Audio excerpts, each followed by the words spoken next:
ఒక అడవిలో ఒక నది ఉండేది. ఆ నది పక్కన ఒక కోతి జీవించేది. ఆ కోతి ఒక జామ చెట్టుపై జీవించేది. ఆ కోతి జీవించే జామ చెట్టుకి చాలా తీయని పండ్లు ఉండేవి. ఒకరోజు అక్కడికి ఒక ముసలి వచ్చింది. ఆ ముసలిని చూచిన కోతి దాని దగ్గరకు వెళ్ళి స్నేహం చేస్తుంది. ఆ తరువాత వారు మాట్లాడుకున్న తర్వాత కోతి దానికి 2 జామ పళ్ళు ఇస్తుంది. అలాగా రోజు వారు మాట్లాడుకుంటూ ఉండేవారు. ఆ కోతి జామకాయలు ఇస్తూ ఉండేది.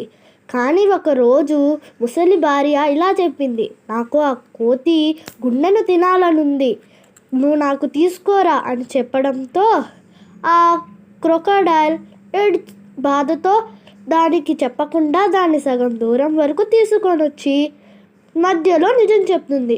అప్పుడు ఆ కోతి ఇలా చెప్తుంది, అయ్యో నా గుండె అక్కడుంది, నన్ను అక్కడికి తీసుకోపో అని చెప్పిన తర్వాత వారు వెనక్కి వెళ్ళిపోతారు. అప్పుడు అది తన తెలివితేటలతో వెనక్కి వచ్చేసి ఉంది.